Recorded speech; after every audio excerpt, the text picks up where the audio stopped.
Hello guys, हमारा gene पियाजे लगभग finish ही हो चुका है, बट हमारी लास्ट थ्योरी बची थी gene Piaget's theory of moral development, जिसे हम आज कवर कर लेंगे। ये भी जीन पियाजे की एक इम्पॉर्टेंट थ्योरी है जिसे कवर करना इम्पॉर्टेंट है। So let's start our video that based on Jean Piaget's theory of moral development. If you like my video please share and like it and subscribe my channel. Thank you. Let's start Jean Piaget's theory of moral development. अब moral development की theory पढ़ने की ज़रूरत क्यों पड़ी? क्योंकि gene पियाजे ने जैसे कि अपने कॉग्निटिव डेवलपमेंट की थ्योरी दी थी, वैसे ही उन्होंने अपनी थ्योरी दी थी मॉरल डेवलपमेंट की। मतलब बच्चे का नैतिक विकास किस तरह से होता है, नैतिकता में उसे क्या समझता है, किस तरह से उसको ट्रीट करता है, तो वो सब चीज़ें इन्होंने अपनी थ्योरी में बताई हैं जो हम पढ़ेंगे। चलिए स्टार्ट करते हैं। Piaget's 1932 was principally interested not in what the children do, i.e. in whether they break rules or not, but in what they think. In other words, he was interested in children's moral reasoning.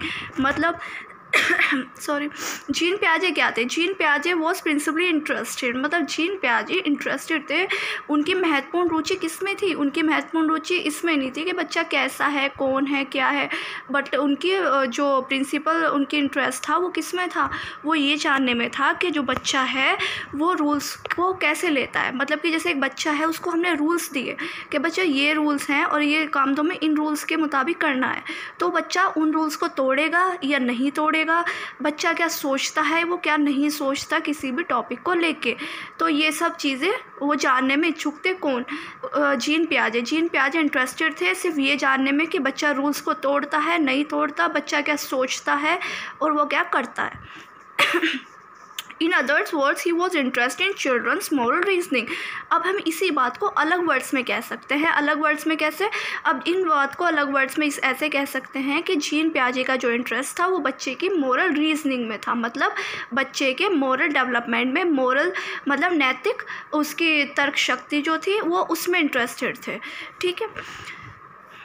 Piaget was interested in three main aspects of children's understanding of moral issues and they were, मतलब children's की जो moral understanding थी, मतलब वो नैतिकता को कैसे समझते थे, नैतिकता को किस तरह से उनकी विचारधाराएं हैं नैतिकता को लेके बच्चों की, वो जीन पियाजे इंटरेस्टेड थे उस चीज़ को जानने में। और उन्होंने थ्री मेन एस्पेक्ट्स भी बताए हैं और वो क्या है अब हम पढ़ लेते हैं। First is children's understanding of rules, मतलब चिल्ड्रंस रूल्स को किस तरह से समझते हैं। This leads to questions like, अब इसमें क्वेश्चंस बनते हैं, वो कैसे हैं? First is where do rules come from, can rules be changed, who make rules. मतलब फर्स्ट अब किसी भी बच्चे को रूल्स बताते हैं तो सबसे पहले वो यही सोचता है अरे रूल्स आए कहाँ से हैं। और फिर वो सोचता है कैन रूल्स बी चेंज्ड, मतलब रूल्स को क्या चेंज किया जा सकता है, क्या वो चेंज किए जा सकते हैं। Who make rules. अब बच्चे की सबसे जो ज़्यादा ज़रूरी चीज़ है बच्चे के माइंड में क्या आती है? बच्चे के माइंड में ये आती है कि रूल्स बनाए किसने। अब बोलता नहीं बच्चा कोई काम नहीं करना उसे, या कोई काम हार्ड लग रहा है तो वो क्या सोचता है कि यार ये रूल्स बनाए किसने हैं, ये कहाँ से आए हैं, ये चेंज हो सकते हैं क्या। तो बच्चा रूल्स को, जब छोटा बच्चा है वो इसी तरह से लेता है। तो फर्स्ट एस्पेक्ट्स क्या है? चिल्ड्रंस अंडरस्टैंडिंग ऑफ रूल्स, मतलब बच्चा रूल्स को कैसे लेता है, उसके मन में क्या क्वेश्चंस आते हैं अंडरस्टैंडिंग ऑफ रूल्स को लेके। अब सेकंड एस्पेक्ट्स है children's understanding of moral responsibility. अब मॉरल रिस्पॉन्सिबिलिटीज़ को लेके चिल्ड्रंस की अंडरस्टैंडिंग को देखते हैं वो कैसी है। This leads to questions like who is blame for bad things, मतलब बैड थिंग्स के लिए हम किसे ब्लेम कर सकते हैं। It is the outcome of the behaviour that makes an action bad, मतलब ये हमारे बिहेवियर का, हमारे व्यवहार का परिणाम होता है जो किसी भी एक्शन को गुड और बैड साबित करता है। ठीक है।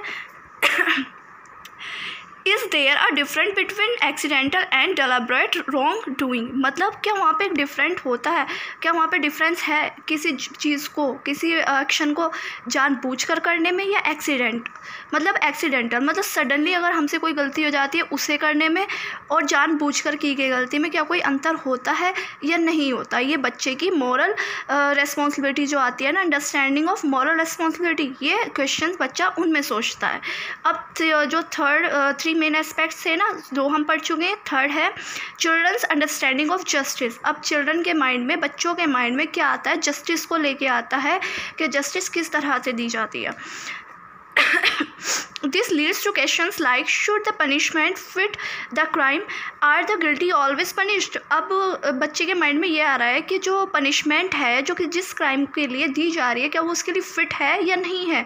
फिर सेकंड क्वेश्चन उसके माइंड में आता है कि जो गिल्टी है वो ऑलवेज मतलब उन्हें पनिश किया जाता है, वो ऑलवेज ही पनिश किए जाते हैं या नहीं। क्योंकि ऐसा होता है ना, बहुत से बच्चे क्या करते हैं, गलत काम करते हैं। जैसे चोरी, छोटे बच्चे क्या करते हैं, छोटी मोटी चोरी कर लेते हैं, तो वो क्या सोचता है कि यार कोई बात नहीं, पनिशमेंट मिलेगी नहीं मिलेगी क्या पता है, ज़रूरी थोड़ी ना मिलेगी, झूठ बोल देते हैं। अब ठीक है, तो बच्चे के माइंड में ये आ जाता है क्वेश्चन, क्या ज़रूरी है कि हमारे बड़े कहते हैं कि जो गिल्टी होते हैं उन्हें हमेशा पनिशमेंट दी जाती है, तो क्या वो हमेशा ही पनिशमेंट उन्हें दी जाती है या नहीं। तो बच्चे के माइंड में क्वेश्चन आ जाता है।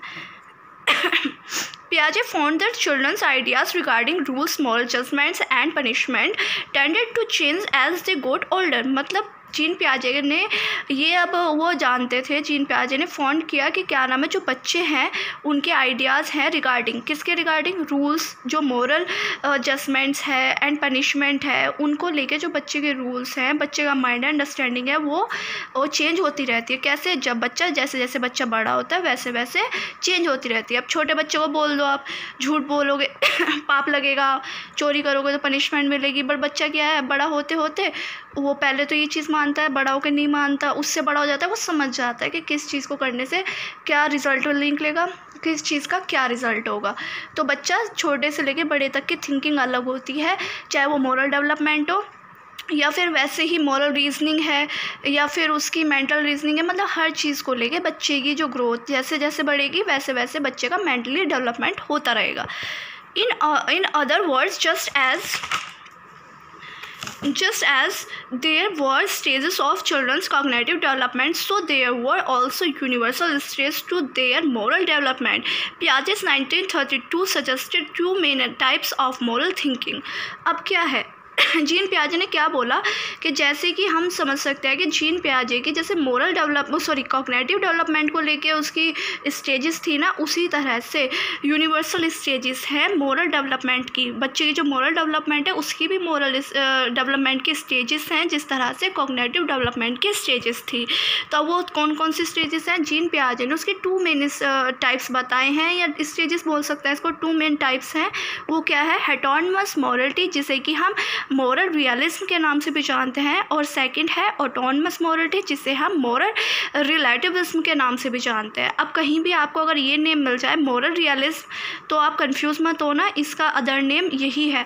ऑटोनमस मॉरलिटी का अदर नेम है मोरल रियलिज्म, ऑटोनमस मॉरलिटी का अदर नेम है मोरल रिलेटिविज्म। अब ये देखिए, इसका मैं आपको ईजी लैंग्वेज में समझाती हूँ। इस फर्स्ट का मीन्स होता है जैसे कि ये होता है स्वतंत्र, ये होता है परतंत्र। मतलब परतंत्र जो हेटोनमस मोरलिटी है उसका मतलब होता है परतंत्र, और ऑटोनमस मोरलिटी का मतलब होता है स्वतंत्र।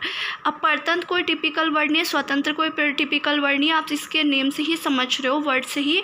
जो हेटोनमस मोरलिटी है ये परतंत्र होती है, जिसमें कि हमें दूसरे की रूल्स और उसके लॉज को एक्सेप्ट करना पड़ता है, चाहे हमारा मन हो या ना हो।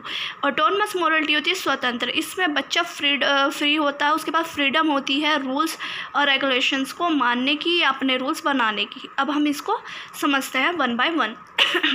हेटोनमस मॉरलिटी 5 to 9 ईयर्स। हेटोनमस मॉरलिटी में बच्चा 5 to 9 ईयर्स का बच्चा आता है, जो 5 से 9 साल का बच्चा हो।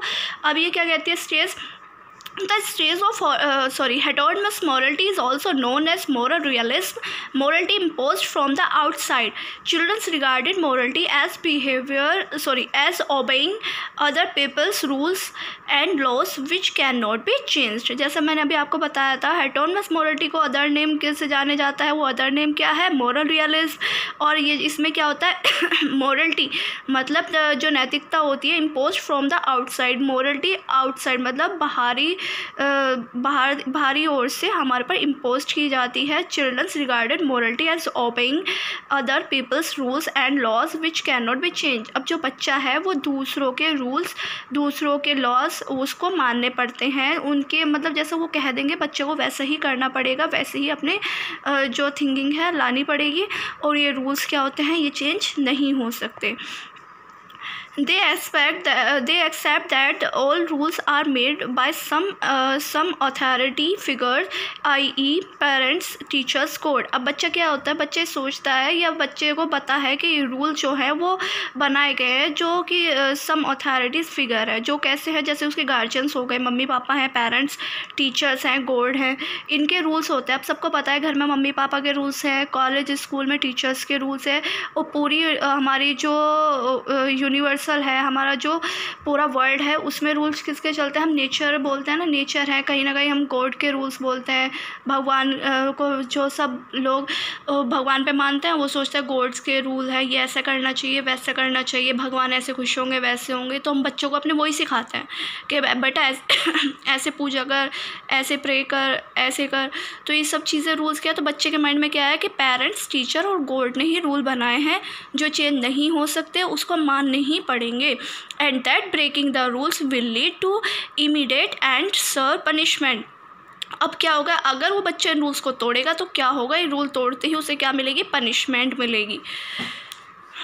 During this stage, children consider rules as being absolute and unchanging, i.e. divine. Like they think that rules cannot be changed and have always been the same as they are now. अब वो बच्चे के मन में क्या आ गया, जो rules है वो कैसे है, डिवाइन लाइक दैविक की तरह है। अब क्या हो गया बच्चा सोच रहा है कि जो रूल्स हैं वो कभी चेंज नहीं हो सकते, वो जैसे आज हैं वैसे ही हमेशा रहेंगे। तो बच्चा जिसके माइंड में क्या है, ये चीज़ क्या हो गई, परतंत्र, मतलब ऑटोनमस मोरल रियलिस्ट, दूसरे के द्वारा दी गई थिंक है, ये हमारे रूल्स नहीं है, ये दूसरे ने दिए हैं, तो इसीलिए इसको परतंत्र कहा गया, मतलब दूसरे के द्वारा दी गई तुम्हें लॉज रूल्स मानने पड़ेंगे। ठीक है। अब है autonomous morality. Autonomous morality is start from 9 to 10 years, मतलब इसमें बच्चा 9 से 10 साल का बच्चा आता है। अब उसका मैंने अभी आपको बताया था ऑटोनमस मोरलिटी मतलब स्वतंत्र, इसमें बच्चे के पास पूरी फ्रीडम है। अब देखते हैं कैसे।